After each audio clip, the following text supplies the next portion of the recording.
Michael, you make what some would say is an outrageous claim that your very physical, neurobiological theory of consciousness can explain spirituality. Defend it.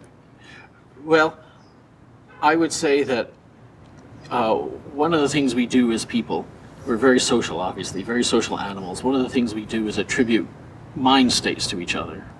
And in particular, we attribute awareness to each other.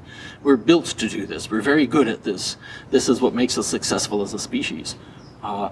And one of the side effects of being so good at that is we tend to attribute awareness not just to ourselves, not just to other people, but to everything. I mean, we attribute awareness to pets, of course. People attribute awareness to their plants. Some people talk to their plants. Who hasn't gotten mad at their coffee machine when it doesn't work right? Children attribute awareness to their toys. And I think we attribute awareness sometimes to empty spaces. I think everyone's had the experience. You're in an empty house, it's at night, and you get this spooky sense of a person in the next room over. Right? This is your brain, the social machinery in your brain, constructing essentially a model of another person and another person's mind and attributing it to that space over there. We do this at the drop of a hat. And this, I think, is the basis for human spirituality. It's basically a very exuberant social attribution, attributing mind states to trees and rivers, such as in animistic societies, or to the universe as a whole, or to the intention and awareness that maybe lies behind all the otherwise inexplicable events in the universe. All of this is exuberant attribution of awareness. I think the claim that human beings attribute awareness is a legitimate one. Yeah. Whether that therefore can encompass all the mysteries of the universe is another whole question. But I think we should explore the power of human beings to impute awareness. Yeah. One of the examples that I really like that I use, that I bring up in my talks often, is ventriloquism. And I like this example because it shows how you can intellectually know there's nothing there, but you can't help the illusion. And so I often bring a friend to help me here. Uh-oh. Okay, wow. Please welcome Kevin. Hi, Kevin. Hi. Hi, Kevin. How are you? Kind of cute. Yeah, thanks. So are you. Nobody said that to me recently. I learned ventriloquism because my son insisted that his stuffed animals talk to him. And he's a very harsh taskmaster because I have to practice every day, many hours. Isn't that right? Oh, yeah. I like it. And what's interesting here is, there's no brain or mind in there. But are you insulted?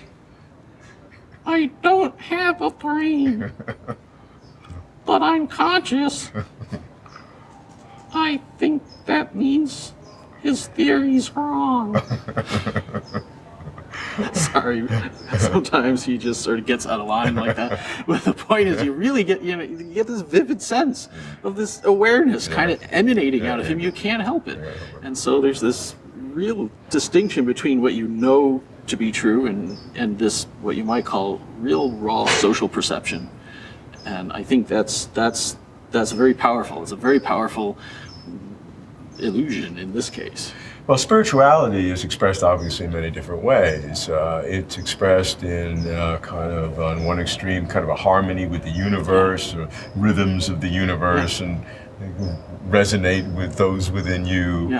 And it's, in Western religions, it's reflected in the belief in a omnipresent, all-knowing God.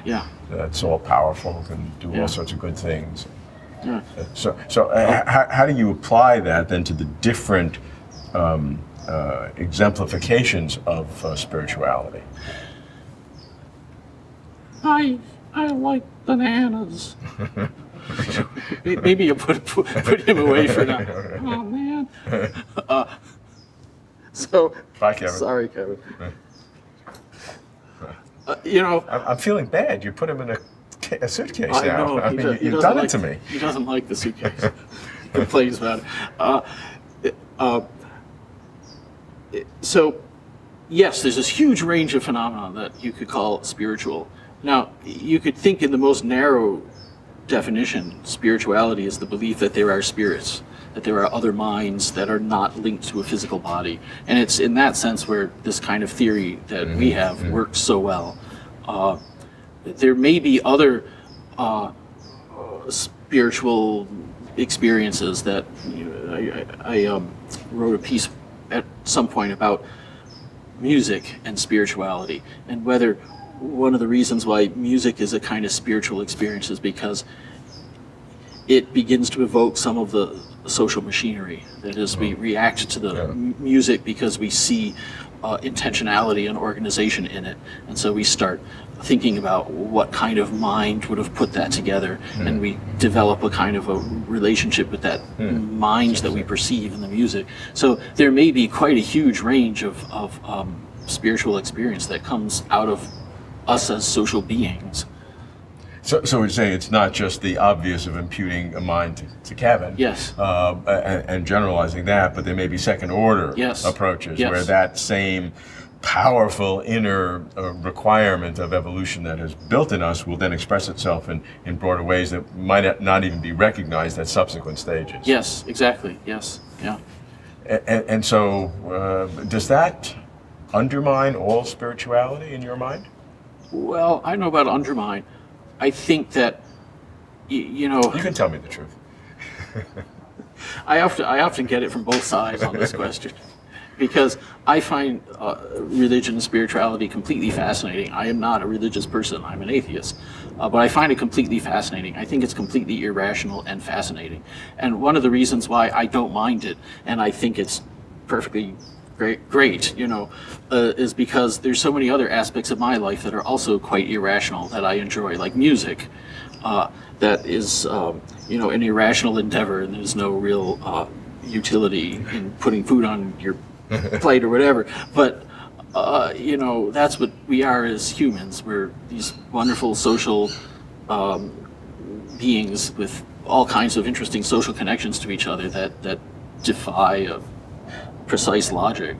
So I see nothing wrong with these religious beliefs. I'm not one of these atheists who think that religion should go away.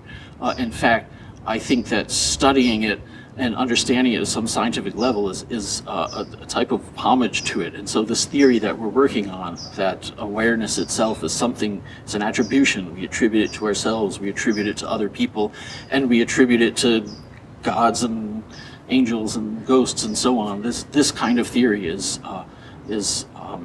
not a disrespect to religion. It's a way to try to understand it.